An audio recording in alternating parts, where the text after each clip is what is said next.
मोठा नेता, निवडणुकीत पराभव, राजकारणातून निवृत्ती, पण जाता जाता भाजपवर गंभीर आरोप. माजी आमदार नरसय्या आडम यांनी संसदीय राजकारणातून निवृत्तीची घोषणा केली आहे. सोलापूर मध्य विधानसभा निवडणुकीत मार्क्सवादी कम्युनिस्ट पक्षाचे उमेदवार नरसय्या आडम यांचा चौथ्यांदा पराभव झाला. त्यांचं डिपॉझिटही जप्त झालं आणि त्यानंतर माजी आमदार नरसय्या आडम यांनी निवृत्तीचा निर्णय घेतला. यंदाच्या विधानसभा निवडणुकीत सोलापूर शहर मध्य मतदारसंघात भाजपने देवेंद्र कोठे यांना उमेदवारी दिली, तर महाविकास आघाडीतील काँग्रेसनं चेतन नरोटे यांना उमेदवारी दिली, तर MIMचे फारुख शाब्दी, माकपचे नरसय्या आडम आणि अपक्ष तौफिक शेख यांच्यात सामना रंगलेला.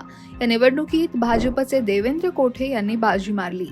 दरम्यान नरसय्या आडम यांनी भाजप उमेदवार देवेंद्र कोठेंवर गंभीर आरोप केले आहेत. निवडणूक प्रचार सुरू असताना जातीपातीचं राजकारण केलं, मंदिरात प्रचार केला, देव संकटात आहे असं सांगत मतदारांची दिशाभूल केली, यांसारखे गंभीर आरोपही त्यांनी भाजपवर केले आहेत. शिवाय निवडणुकांमध्ये पक्षाचा कार्यकर्ता म्हणून मी यापुढे सहभागी होईल असं म्हणत त्यांनी आपल्या राजकीय निवृत्तीची घोषणा केली.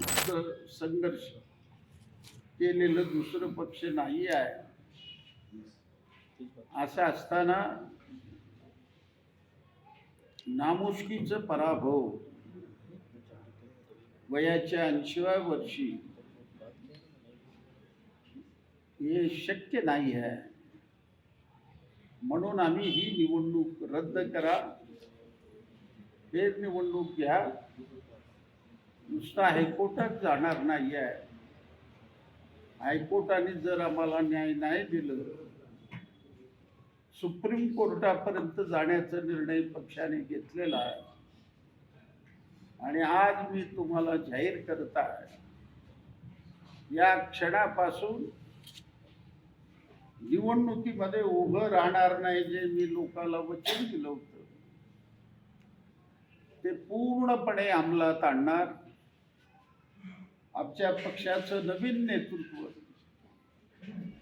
आम्ही उद्याला आणून रस्त्यावर उभं करू. गेलेलं वैभव परत मिळवल्याशिवाय आमचा प्रत्येक कार्यकर्ता स्वस्थ बसणार नाही. हा जिद्दीने मैदानात उतरेल अशी अपेक्षा आहे. या निवडणुकीच्या काळामध्ये प्रिंट मीडिया असेल, इलेक्ट्रिक मीडिया असेल, यांनी जबरदस्त सहकार्य केलं. नुसतं सहकार्यच केलं नाही, आमची बाजू लोकांपर्यंत नेण्याकरता बहुमोल सहकार्य केला. आणि आज संविधान दिन आहे. भारतरत्न डॉक्टर बाबासाहेब आंबेडकरांनी जे 26 नोव्हेंबर 1949ला पवित्र असं संविधान आपल्या हाती सोपवलं.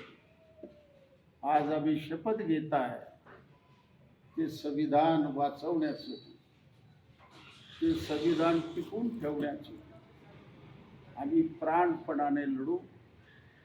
प्रसंग आलं रस्त्यावर रक्त सांडायलाही पुढं मागं होणार नाही.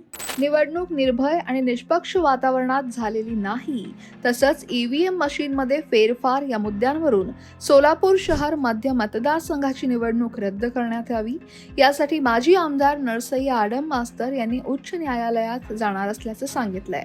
दरम्यान राजकारणातून निवृत्त होत असलो तरी आयुष्यभर सामाजिक आणि चळवळीत काम करणार, निवडणुकांमध्ये पक्षाचा कार्यकर्ता म्हणून सहभागी होणार असंही त्यांनी म्हटलं. Bureau report, लोकमत.com.